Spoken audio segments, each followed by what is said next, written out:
Hello and welcome to Devil's Advocate. People still call you to your face a mass murderer. Is the sign wrong or have you simply changed your Can't mind? you say that maybe the government should have... Kumar, Mr. Desai. Our party? How dare you come from Delhi to my place? You have frequently been that you are...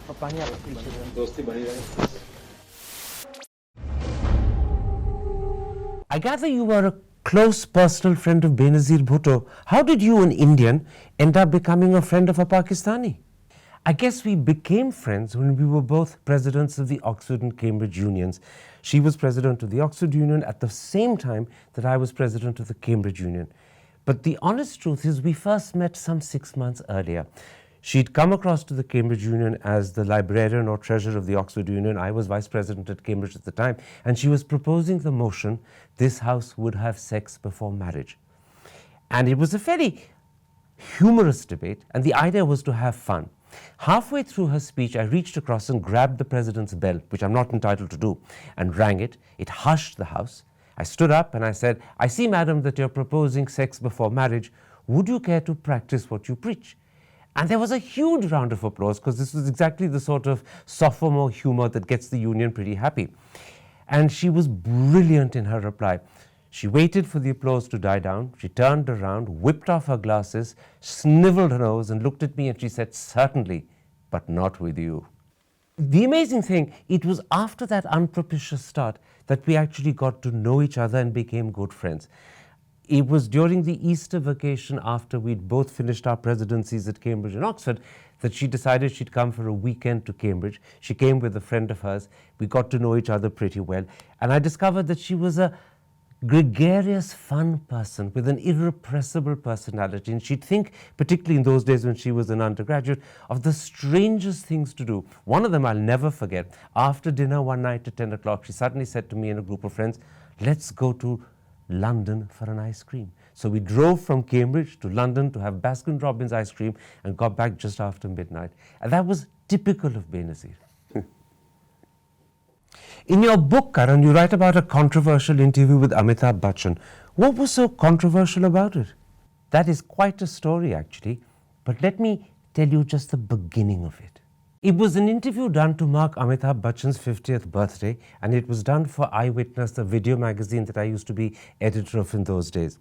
Now, during one of the tape changes, and we were roughly 10-15 minutes into the interview, Amitabh suddenly said to me that he'd seen an interview with the American actor Warren Beatty, which he'd greatly admired. So I said, "Well, what about the interview did you like so much?" He said, "What I liked was that the interviewer asked Beatty particular sharp, pointed questions about Beatty's women, about the women he'd had alleged affairs with, about the women he was supposed to have made love to."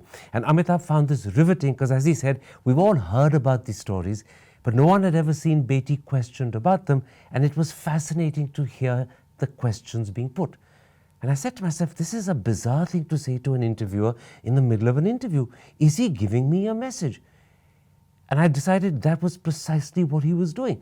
And I was completely unprepared for this line of questioning. I knew, of course, about the stories connecting Amitabh to people like Parveen Babi and Rekha, but I'd never done any research. I hadn't prepared myself to question him about this. So I said to myself, right, we're going to have to take a bit of a leap of faith here. And when the interview commenced, I said to him, "You've just told me a story about a Warren Beatty interview you greatly admired, and this is the reason why you liked it, so let me take a leaf out of your book and ask you about the women in your life." I questioned him about Rekha, I questioned him about Parveen Babi, and to be honest, I didn't know more about that subject, so I had to stop at that point. And he kept denying it, and he denied it with great composure. Then I looked at his wife Jaya, who was sitting beside him, and I said, "Do you believe him?" And she looked at Amitabh and smiled and said, "Of course I believe my husband." But there was something about the way she said it, that twinkle in her eye that suggested that it's just possible, she may be meaning the opposite of what she'd said. Anyway, this didn't affect Amitabh. He was completely composed. His sang-froid was intact. But after the interview ended, the story changed dramatically. And what happened afterwards is very much a part of the book. Now, we all know about how Narendra Modi walked out of your interview, but tell me, what happened after that? What happened after that is actually one of the high points of this book. It's the concluding chapter, possibly one of the longest chapters, and the details there are some things that I think people have to read for themselves. But let me give you a small idea. The interview lasted roughly for about 2.5 or 3 minutes. When it ended, because he decided he'd done enough, he kept me on for a whole hour, offering me tea, mithai and Gujarati dhoklas.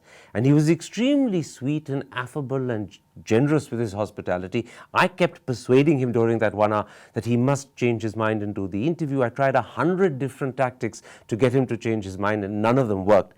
But he was calm, he was cool, he was collected, he was polite, he was generous, he was hospitable. He wasn't behaving like a man who'd actually walked out of an interview. But there's a lot more that happened thereafter, and that, as I said, is one of the key points of this book.